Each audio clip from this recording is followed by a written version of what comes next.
Oh, hello there.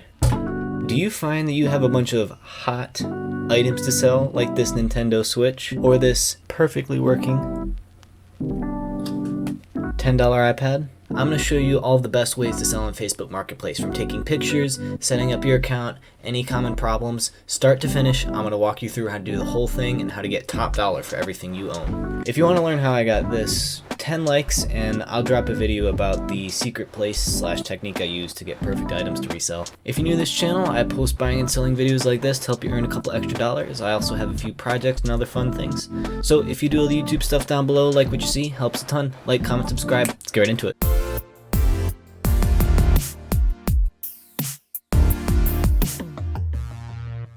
The first and most important thing when it comes to selling on Facebook Marketplace is to have a Facebook account. If you don't have a Facebook account, go ahead and make a Facebook account.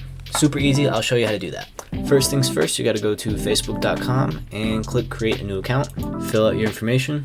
I prefer to use an email address when signing up, but it doesn't matter. Pick a password. I recommend making it a strong password because Facebook is generally something you use to access other resources. Like an email account, I prefer it to be one of the better passwords.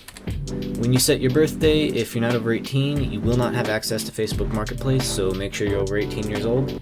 Gender doesn't matter, and click sign up. I already have a Facebook account, so I'm not going to create this one. I'll go ahead and log in, and I'll show you how to access Facebook Marketplace. Alright, so I've went ahead and logged into Facebook. This is just the watch tab. The Facebook Marketplace tab is going to be the one that looks like this. If you just made an account and this actually happened to me, you will not see the Facebook Marketplace icon right away. The reason Facebook does that is because they don't want a bunch of new people making accounts and then spamming Facebook Marketplace with a bunch of the same listings or fake listings. You need to make Facebook think that you're a real person, and after that waiting period, or however long the algorithms decide that you're a real person, then you'll have access to Facebook Marketplace. The things you can do to speed up that process of acceptance, for me it was like 2 months, I think. Just add friends, join a couple groups, interact as if you're a normal person, comment, throw some likes here and there. You don't have to go crazy, it's mostly just a time thing. But after about 1 to 3 months, you will log into Facebook one day and you'll get an animation and they'll say, "This is Facebook Marketplace." It sets off little fireworks.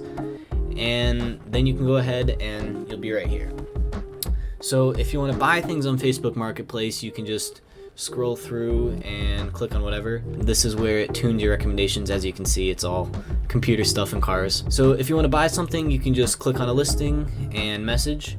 But if you're selling, you can actually use this because the listings that are going to be recommended, obviously you want your listing recommended so it gets sold quicker. So if you take a look at these listings that are featured in the different subcategories, notice the pictures, notice the descriptions, and you can sort of tailor your listings to look just like it. However, generally, a nice clean picture and a good description of what you actually have is enough to sell it. You don't have to go anything crazy, so I'll show you how to take some good pictures now. The first thing you want to do before taking any pictures is make sure your item is as presentable as possible.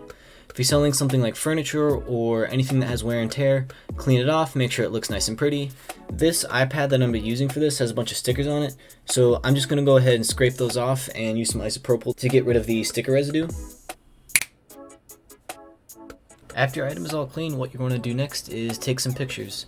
So it doesn't have to be anything fancy. All you really need is a solid color background with good contrast and just some clean photos, and your cell phone will be great. What I have is a puzzle piece mat. I'm just going to set it on the floor, set the iPad down in front of it and take a few snaps. I want to make sure to get both sides. Pro tip when selling Apple products, blur out this information on the bottom in fine print or don't include it in some way. There are certain things people can do to like mess with your iPad and different scams and stuff. So as long as that's like blurry, it's not a big deal. It's not a super big concern of mine, but something to be aware of.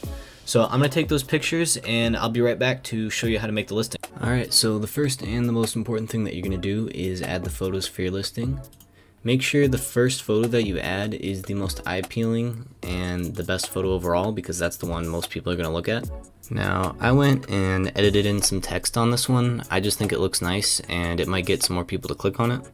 You don't have to do that, but it does help. One thing that you can do if the photo you want to add is sideways, if I go to click on it, you see it sideways there. Click add photo. You don't want people clicking through and seeing a photo like this. It's just not as clean looking. So something you can do that takes just a second if you're on a Windows computer is go to where that file is, right click and go down to open with and do photos. And all you have to do up here is rotate it, and then it saves in the file automatically without you having to do anything. See right there, it switched. I'll do it again for this one. You can watch, you just hit rotate, and then it'll update right here in a second. There you go. So I already filled out the title, the price, and the category. Just go ahead and do that. For the title, make sure to do something eye-catching and include the most important details. So for me, that's an iPad, storage, and the fact that it has a charger. The price, I'm going to do $90, honestly, just because I got it so cheap and I want to sell it quickly. My target audience is going to be for a parent who wants to give this to entertain their kid for however long on a car ride. So for them, $100 for 6 hours of free entertainment is not bad. And for me, I spent $10 on this iPad and just a couple bucks on those chargers. So it's a win-win. And if they just want to lowball me at like 50 bucks and say I want to get it off my hands, well, I'm still making 5 times the amount of money I put in. So I'll take it. The category and the condition, not super important. Now there's the brand, but it's nice to fill it out. The description, make sure to include all the important things. No iCloud lock is something most Apple things should have. It, granted, if it doesn't have the iCloud lock.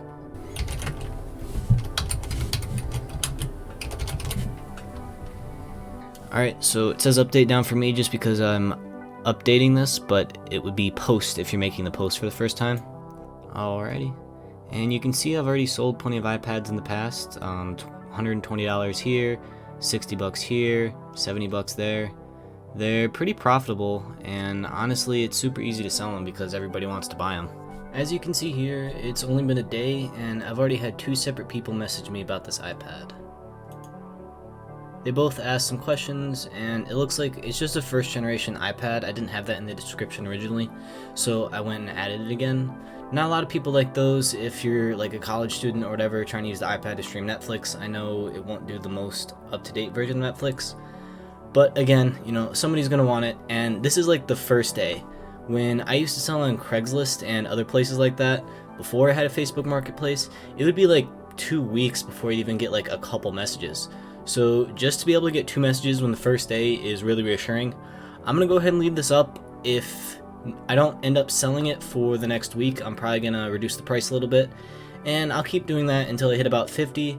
If I don't sell it for 50, just wait and see how long it takes. A couple tips when it comes to dealing with people in Facebook Marketplace is to not really get too caught up in every single person who messages you.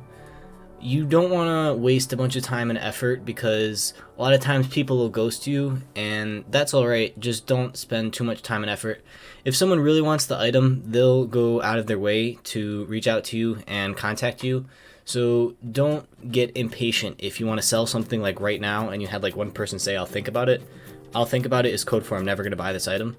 So don't get impatient in situations like that, and just wait for the next person to come along.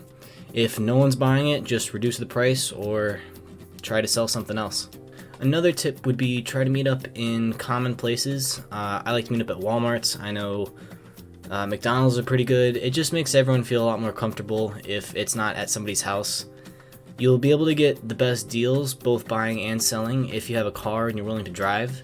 Because if you're willing to drive like an hour, 2 hours, to me that's not a big deal. But if you're willing to drive an hour or 2 hours, you can get really good deals simply because there's going to be a lot more people within your circle that you're able to travel between. So you just have a larger pool and a greater chance for someone to just pop up with a really good deal. Something you can do if you're in the waiting period for Facebook Marketplace and you have things you want to sell would be to use alternative marketplaces such as Letgo. That's pretty much the primary one that I use. If you're doing clothes, you could download an app called Poshmark, and that would be shipping it out. but it works all the same. I sell stuff on eBay sometimes, but I only really use that if it's something that I couldn't really sell locally. Working iPads are pretty easy to sell locally, but like a broken iPad, even if it's a newer one, you're gonna have a little bit more trouble finding someone who's willing to fix it up. But if you put it on eBay, yes, you'll take a greater hit because you have to pay a bunch of taxes and all of eBay's fees, but you'll have access to pretty much everybody in the world.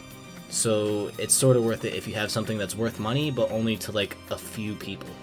Another place is just good old-fashioned Craigslist. There are other local things. I know Canada has their own, other countries have their own little Craigslist, which is just like a local meetup place. So you could do that, but to me, Facebook Marketplace has been the best experience when it comes to buying and selling things. It makes it so much easier. It's just all integrated, so I like it the best. Alright, thank you so much for making it to the end of the video. If you want to see me make a tutorial about how I get iPads for so cheap, drop 10 likes down below and 15 comments and I'll make a video. Thanks!